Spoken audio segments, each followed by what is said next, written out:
നാട്ടിലെല്ലാവർക്കും ഇഷ്ടപ്പെട്ട കുറേ മനുഷ്യരുണ്ട്. അയൽവാസികളുമായി നല്ല ചങ്ങാത്തം, തമാശ പറഞ്ഞും പൊതുകാര്യങ്ങളിൽ ഇടപെട്ടും നാട്ടിൽ സജീവമായിരുന്ന വ്യക്തികൾ. തൃശ്ശൂർ ചാലക്കുടി സ്വദേശി റിജോയും ഇങ്ങനെ നാട്ടുകാർക്കെല്ലാം പ്രിയപ്പെട്ടവനായിരുന്നു. എന്നാൽ പെട്ടെന്ന് തോന്നിയ തലതിരിഞ്ഞ ബുദ്ധിയാണ് അയാളെ ജയിലിലാക്കിയത്. സ്വന്തം വീട്ടിൽ നടന്ന പള്ളിയിലെ കുടുംബ യൂണിറ്റ് യോഗത്തിൽ പങ്കെടുക്കുമ്പോഴാണ് പോലീസ് അയാളെ പിടികൂടിയത്. റിജോ എങ്ങനെയാണ് കവർച്ച ആസൂത്രണം ചെയ്തത്? രക്ഷപ്പെടാൻ റൂട്ട് മാപ്പ് തയ്യാറാക്കിയിരുന്നു. ഇതൊക്കെ കണ്ടെത്താനായി പ്രതിയെ 2 ദിവസത്തേക്ക് പോലീസ് കസ്റ്റഡിയിൽ വാങ്ങി. പ്രതിയെ വിവിധയിടങ്ങളിൽ എത്തിച്ച് തെളിവെടുക്കുന്നതിനും വിശദമായി ചോദ്യം ചെയ്യുന്നതിനും 5 ദിവസത്തെ സമയം വേണമെന്നായിരുന്നു പ്രോസിക്യൂഷന്റെ ആവശ്യം.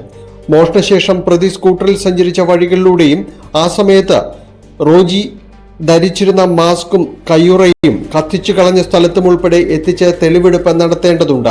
മോഷണത്തിന് ഇയാൾ ഉപയോഗിച്ചിരുന്ന സ്കൂട്ടറിന്റെ നമ്പറുകൾ വ്യാജമാണെന്ന് നേരത്തെ കണ്ടെത്തിയിരുന്നു.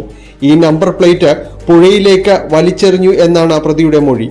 നമ്പർ പ്ലേറ്റ് കേസിൽ കണ്ടെടുക്കേണ്ടതുണ്ട്. ഇത് നിർണായക തെളിവുമാണ്. പുറമേ നിന്ന് ഏതെങ്കിലും രീതിയിൽ സഹായം ലഭിച്ചിട്ടുണ്ടോ എന്നത് പോലീസിനെ ഇപ്പോഴും സംശയത്തിലാഴ്ത്തുന്നുണ്ട്. ഇയാളുടെ മൊബൈൽ ഫോൺ വിശദാംശങ്ങൾ വീണ്ടും പരിശോധിക്കുകയാണ്. ഇതിന്റെ അടിസ്ഥാനത്തിൽ ചോദ്യം ചെയ്യാനാണ് അടുത്ത നീക്കം.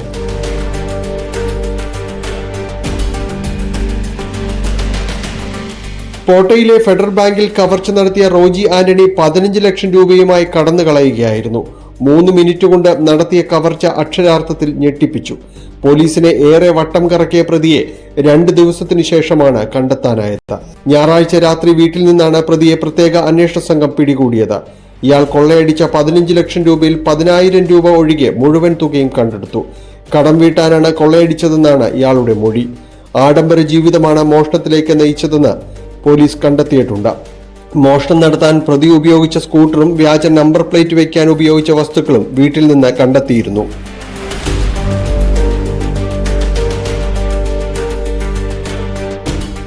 ന്യൂസ് 18 കൊച്ചി.